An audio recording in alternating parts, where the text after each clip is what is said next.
I'm delighted to be joined by Barry Gardiner from Labour's front bench, sent out to put the great Corbyn position to the world. No, the Labour position to the world. So while we're talking about the Labour position to the world, this manifesto, which you brought with you as an aide-memoir, it's been described as the most left-wing Labour manifesto since '83. But the thing which struck me is that the biggest commitment you're making is to abolish student fees.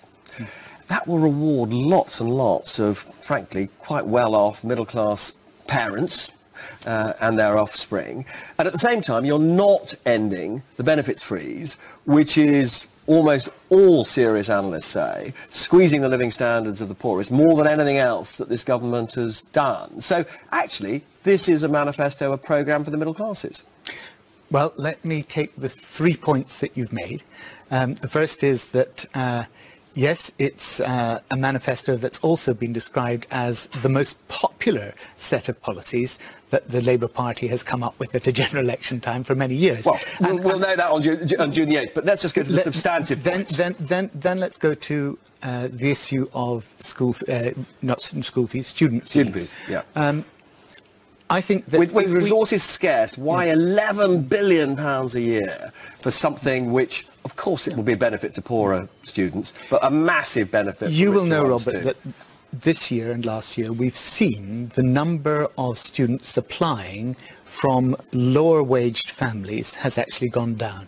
And one of the things that we said right at the beginning when we introduced student fees was that we would monitor it so that we saw that it wasn't actually beginning to put people off. We've now seen that it is putting people off. And more than that, young people are now coming out because the coalition government tripled the fees. We're now seeing people coming out of university with £44,000 worth of debt on average each.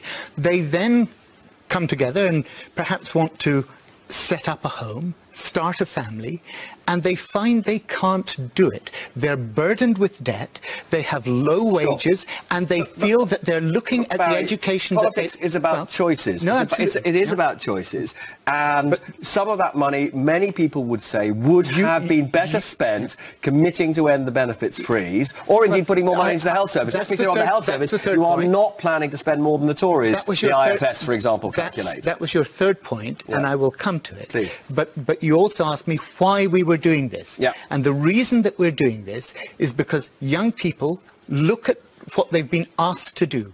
They say, I've done it.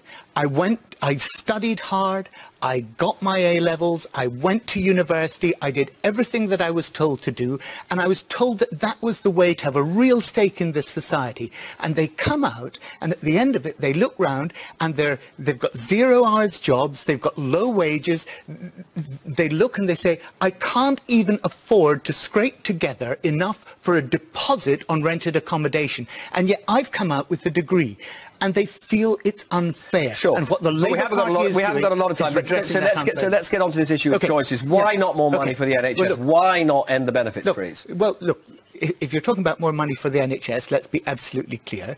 Including the 10 billion of capital, we are putting £37 billion into the NHS over the next Parliament. Compare that with the Conservatives, who are putting £8 billion over the lifetime of the Parliament. Well, actually, no. 8 billion is current spending. 8 billion of additional. It is. No, it is additional. That does not include their capital spending. No, right? I spoke to the Institute of Fiscal Studies about this, and they say there is not a cigarette paper between what you're promising and what the Tories are promising. Well, no, that's what they say. Well, it's not. It's certainly not what I think you would accept, which is that we are putting much more money into the NHS every year over what the Conservatives are over the lifetime of this Parliament. And we've said where we're getting the money from, and they have not. Come on, let's get back to the benefits, Let's get back to the benefits, please. Okay, look, what we've done in terms of benefits is we've been very clear about benefits. We've said what we're keeping. We've said that we're keeping the winter fuel allowance, we're keeping the bus pass, sure. We are going to keep the triple lock, because we believe that elderly people are entitled to security and dignity in old age.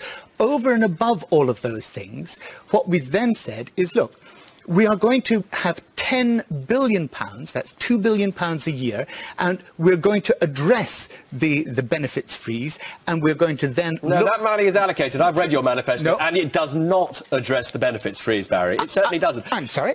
Honestly, I've read it in detail. It says you will look at one aspect of universal credit. It does not Indeed. say... I had a conversation with Jeremy Corbyn about this. You know, you are not addressing the benefits freeze in there. It is a big difference between universal credit and the benefits freeze, and you are not addressing it. The £10 billion is going to be allocated after we have done a review of benefits, and that Not what it says. Sorry, well, but you asked me the question. It's after we do a review of the benefits. You're changing the manifesto on air. Is that what you're doing? No, I'm not. Actually, that's not what it says. Sorry, you know very well that, Jeremy, you asked the question at the launch. You asked this precise question at the launch. Jeremy said that, of course, we want to address the benefits freeze. The way that we are doing that is through the review that we are having when we come into government, the review that we have, and there's £10 billion there, which has not been fully allocated, which will be distributed after we've had that review. Barry Gardiner, we'll talk more about this in the days and weeks ahead, I'm sure.